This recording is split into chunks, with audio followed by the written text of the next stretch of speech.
Баршаңызға сәлем, мен каналыма қош келдіңіздер. Бүгін шпротпен салат дайындаймыз. Ол үшін мен екі орташа картошканы дайындап пісіріп алдым. Суға қайнатып. Теркіден өткізіп алдым. Ең бірінші осы картошкамызды саламыз астына. Сәбізді суға қайнатып алдым. 2 жұмыртқаны суға қайнатып алдым. Бәрін теркіден өткіздім.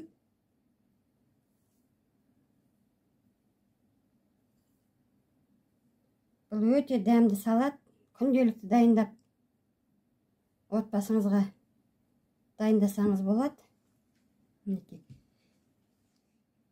2 кішілеу чеснокты турап, мынандай 3 ас қасық майонез қостым. Енді осыны бетіне жағып аламыз.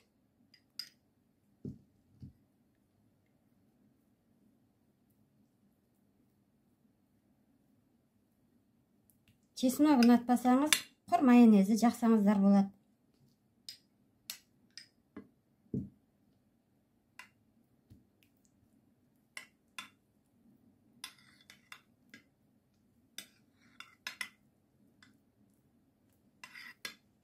Осылай. Енді келесі шпрот. 2 қалбыр шпрот алдым. Турамай осындай ірі қалпында салам.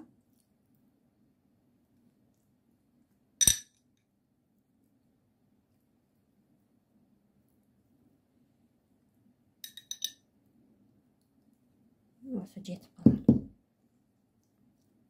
Енді осының бәрін тегістеп жайып аламыз.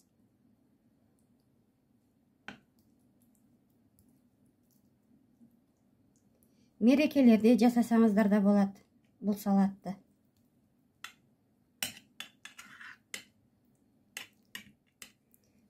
Енді сәбізімізді саламыз.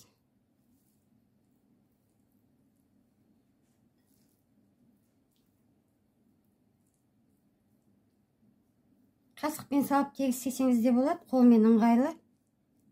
Қолмен тегістесеңіз де болады.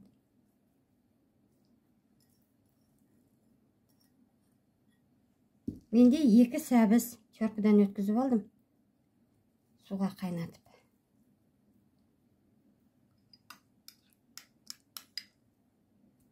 Енді майонезіміз жағамыз жұқалап.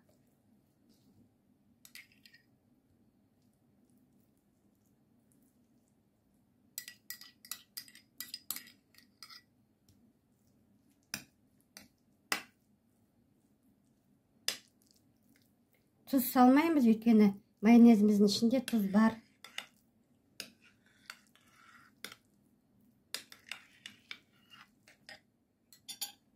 Енді келесі салатынымыз жұмыртқа. 2 жұмыртқа суға пісіріп, теркіден өткізіп алдым.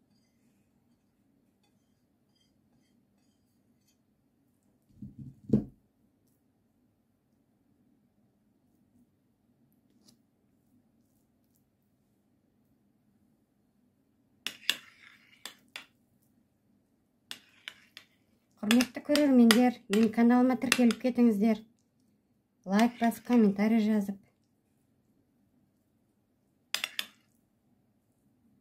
Тіркелгендеріңіз үшін көп алғысымды айтамын. Енді жұмыртқаның үстіне мен кішкене қара бұрыш себем. Әркім қалауынша қызыл бұрыш сепсеңіздер де болады. Ұнатпасаңыз сеппесеңіз де болады. Әркім қалауы бойынша.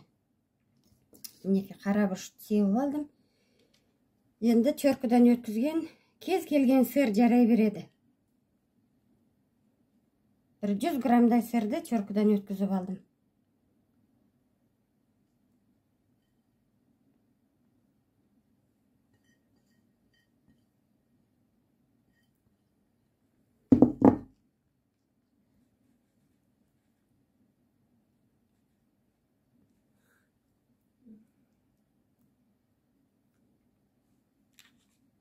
Енді осы сырымыздың үстіне кішкене майонез себеміз.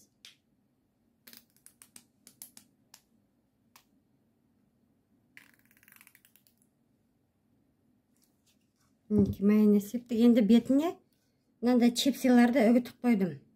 Қалаңыз бойынша мынау сметана қосылған чипсы. Осындай бетіне саламыз осылай.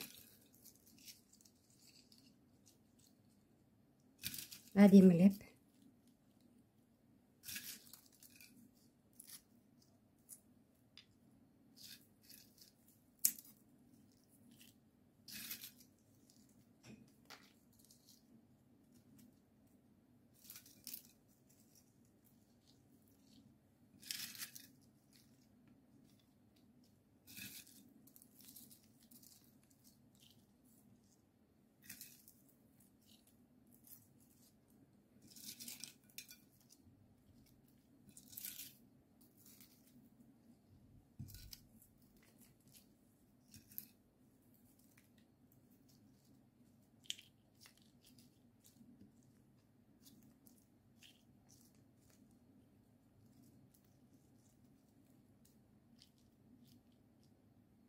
Мінекей құрметті көрермендер, салатымыз дайын болды.